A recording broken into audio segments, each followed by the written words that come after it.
খাদিজা রাদিয়াল্লাহু তাআলা আনহা যখন তিনি একেবারে বয়োবৃদ্ধ হয়ে গেলেন, হঠাৎ করে একদিন ঘরের মধ্যে কান্নার আওয়াজ। ফাতেমা দৌড়ে আসছে, মা আপনি কেন কান্না করেন? খাদিজা ডাক দিয়ে বলে, ফাতেমা রে, আজ হঠাৎ করে আমার কবরের কথা মনে পড়িয়া গেছে রে ফাতেমা। আমি যদি আজকে মরিয়া যাই, আমার কবরে কি অবস্থা হবে রে খাদিজা? আমার কবরে তো তুই ফাতেমা যাবি না, আমার পয়গম্বর মুহাম্মদও যাবে না, আমার সাথী যত ছিল কেউ যাবে না, কিন্তু অন্ধকার কবরে আমি খাদিজা একা একা কিভাবে থাকবো? হঠাৎ টেনশনে পড়িয়া গেছি।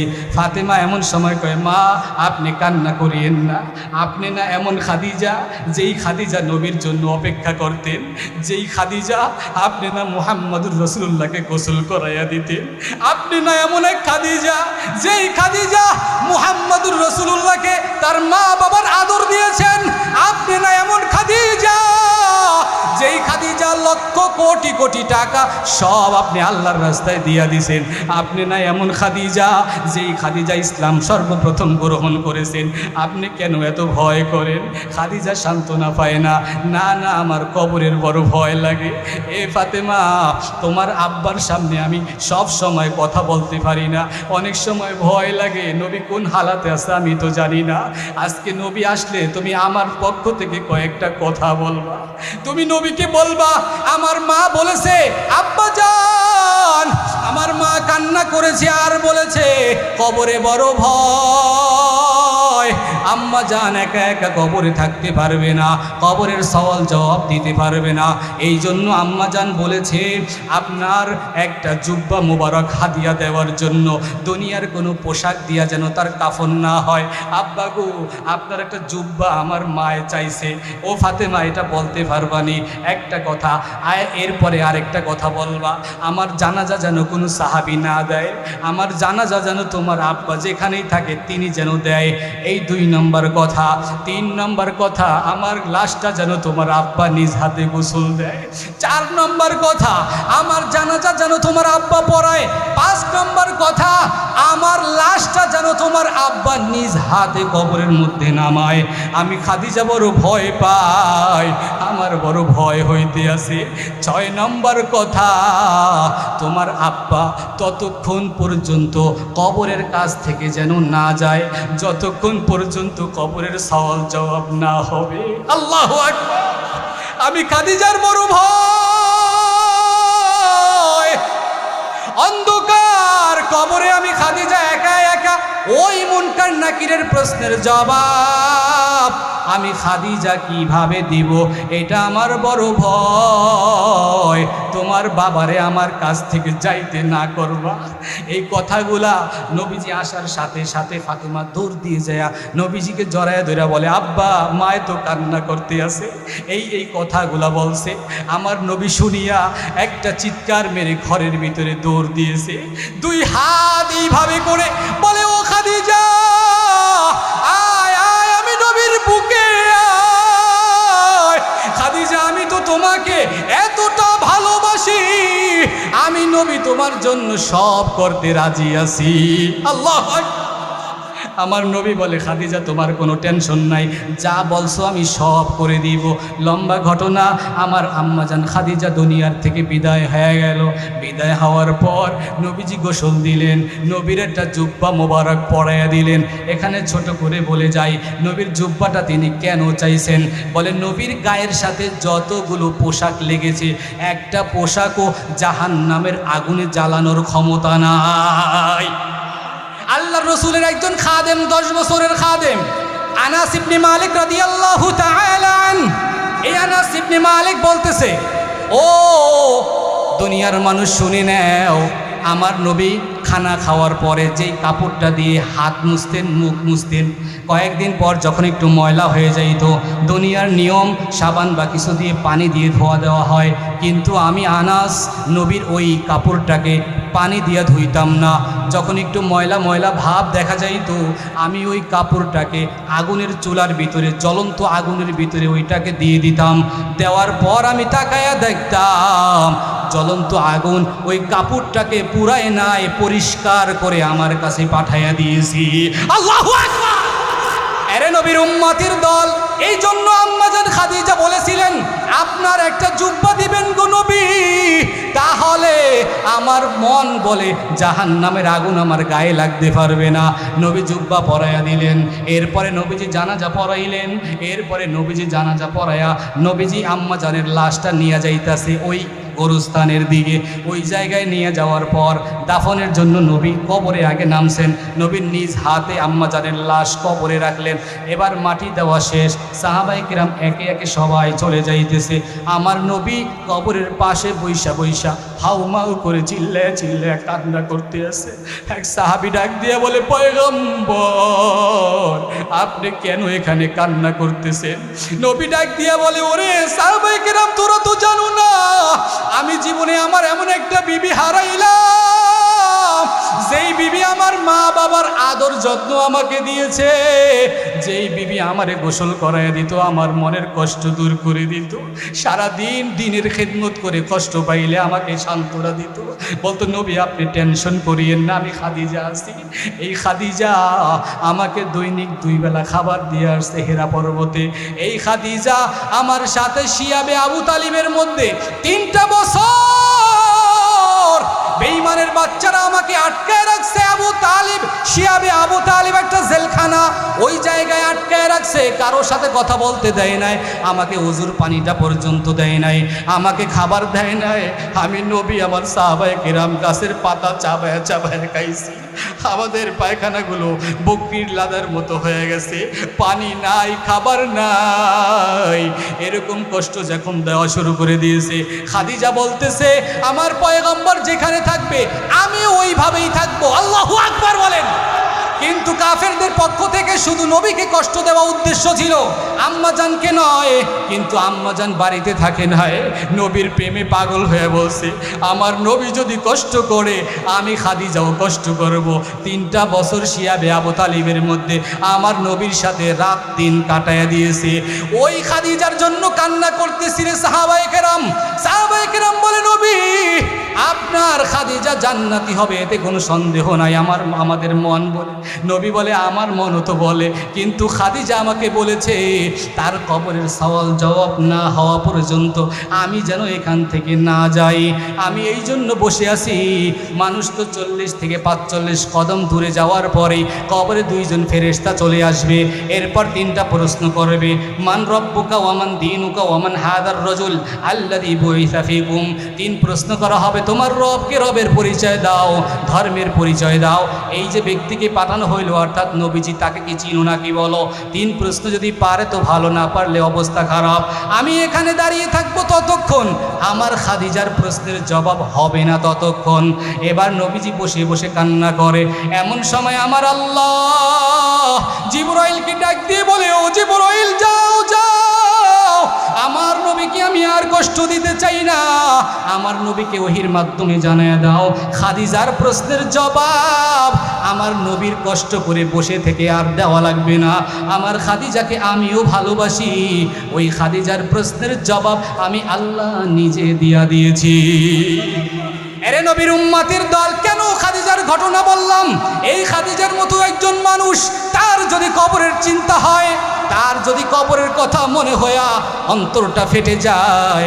আজকে তুমি আমি মুসলমান, তোমার আমার কয়টা নেকি আছে, তোমার আমার কয় দিনের নামাজ আছে, যেই নামাজ পড়ি নামাজ কবুল হয়েছে কিনা জানি না, যেইভাবে ইবাদত করি কবুল হয়েছে কিনা জানি না।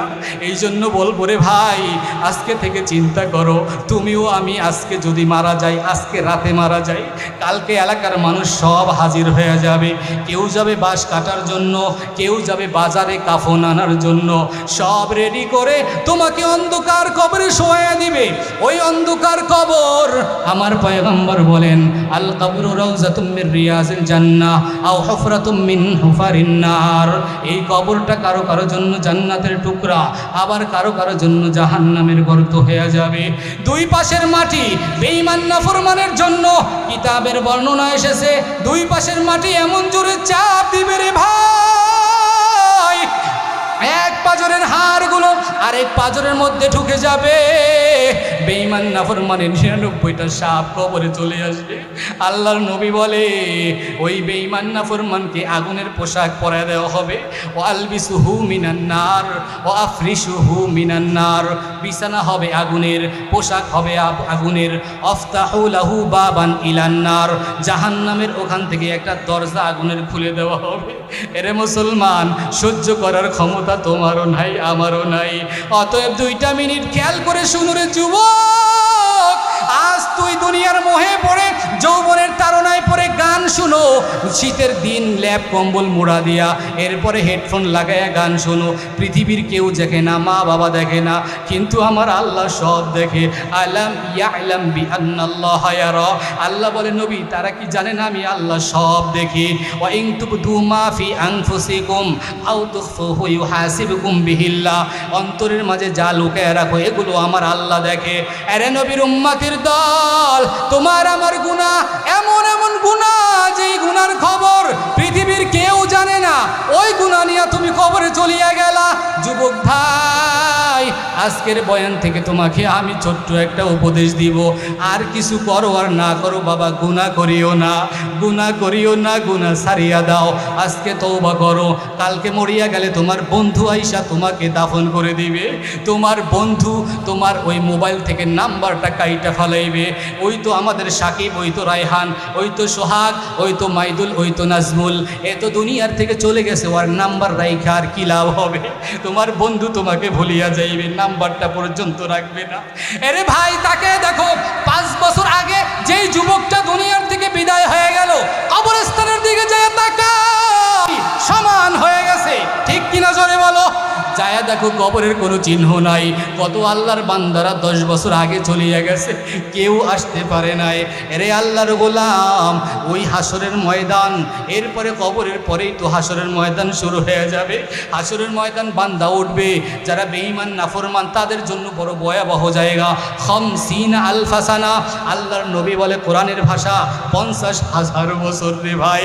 সুরমাদানি শালাই পরিমাণ মাথার উপরে সূর্য, ওই সূর্যর তাপে জমিনটা হয়ে যাবে তামা, আর মানুষের মাথাগুলো টকবক করে, মাথাটা টাস টাস করে ফেটে যাবে রে ভাই। ভাতের মারের মতো সব মগজগুলো উতলায় পড়তে থাকবে। কেমন করে সহ্য করবি রে যুবক?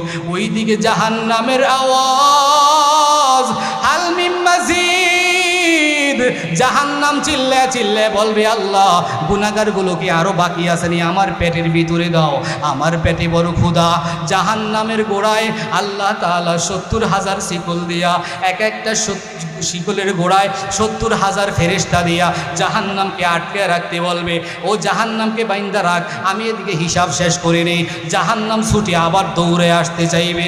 নবী দেখার পরে ডাক দিয়ে বলবে আল্লাহ জাহান্নামকে ফিরাও, ওই জাহান্নামকে ফিরাও, আমার একটা উম্মত যেন জাহান্নামে না যায়। আল্লাহ জাহান্নাম আমি সহ্য করতে পারবো না, আমার উম্মত সহ্য করতে পারবে না। আল্লাহ জাহান্নামকে ফিরাও, জাহান্নামকে ধরে রাখতে পারে না। এমন সময় আল্লাহ কুদরতি একটা পানির ছিটা দিবেন, তাকায় দেখবো যে জাহান্নাম একেবারে নীরব হয়ে গেছে, পিছনের দিকে দৌড়ে ভাগতেছে। ফেরেশতারা বলবে আল্লাহ এই পানিটা কি আবে হায়াতের পানি, নাকি আবে কাউসারের পানি, নাকি জমজমের পানি? বলবে না না, এটা জমজমের পানিও না, আবে হায়াতের পানিও না, এটা আবে কাউসারেরও পানি না, এটা হলো আখিরি জামানায় আমার আখিরি নবীর উম্মতের গুনাহগারের চোখের পানি। ওই গুনাহগার উম্মতেরা গুনাহ করে করে এরপরে গভীর রাতে উঠে তাহাজ্জুদ পড়ে আমি আল্লাহর কাছে কান্না করে 2 ফোঁটা চোখের পানি ফালাইছিল, তওবা করে 2 ফোঁটা চোখের পানি ফালাইছিল। ওই পানিটা এত বরকতি পানি দেওয়ার সাথে জাহান্নাম নীরব হয়ে গেল। এ মুসলমান, আজকে তুমি সেই কবরের ভয়ে, সেই জাহান্নামের ভয়ে, আজকে এই মজমার ভিতরে তওবা করার যদি নিয়ত হয়, খাঁটি অন্তরে 2খানা হাত আমার আল্লাহকে দেখায়া দাও। সবাই বলো আমি আর জীবনে গুনাহ করব না। আল্লাহ আমাদের গুনাহগুলো আপনি ক্ষমা করে দেন, বলেন আমিন। আয় আল্লাহ সামনে জিন্দেগি চলা সহজ করে দেন, বলেন আমিন। আয় আল্লাহ আমাদের জিন্দেগির সকল নেক আমলগুলো কবুল করে নেন, বলেন আমিন। আলহামদুলিল্লাহি রাব্বিল আলামিন। والصلاة والسلام على سيد الأنبياء والمرسلين. ربنا ظلمنا أنفسنا وإن لم تغفر لنا وترحمنا لنكونن من الخاسرين. رب ارحمهما كما ربياني صغيرا. اللهم إنا نجعلك في نحورهم ونعوذ بك من شرورهم. اللهم إنا نسألك الجنة الفردوس ونعوذ بك من النار. اللهم حاسبني حسابا يسيرا. اللهم حاسبني حسابا يسيرا. يا رب العالمين يا رب العالمين يا أكرم الأكرمين يا ذا القوة المتين يا رحيم المساكين ইয়া পরওয়ারদিগারে আলম আল্লাহ, হায় আল্লাহ আমরা সবাই গুনাহগার, আপনি গফফার, আপনি রহমান, আপনি রহিম। হায় আল্লাহ গভীর রজনীতে আপনার বান্দা বান্দিরা দুইখানা হাত আপনার দরবারে উঠে দিয়েছে গো আল্লাহ। আমি গুনাহগার মুরব্বী বাবাজিদেরকে নিয়ে, দাড়ি পাকা মুরব্বীদেরকে নিয়ে হাত বাড়াইয়া দিলাম। হায় আল্লাহ আমি গুনাহগার বইলা আপনার রহমতের দরওয়াজা থেকে ফিরাইয়া দিয়েন না। আয় রব্বে করিম, এই জায়গায় যার হাতখানা পছন্দ হয় আয় আল্লাহ আপনি দয়া করে মায়া করে তাদের বদৌলতে আজকের মজমা মাহফিল দোয়া আপনি কবুল করে নেন। আয় রব্বুল আলামিন, একটা লোককেও খালি হাতে ফিরে দিবেন না, গুনাহ মাফ না করে মজমা থেকে আমাদের কাউকে উঠাইবেন না গো আল্লাহ। ইয়া রব্বুল আলামিন, জিন্দেগির সকল গুনাহ খাতাগুলো আপনি ক্ষমা করে দিন। আয় আল্লাহ জান্নাতি হিসাবে আমাদেরকে কবুল করে নিয়েন।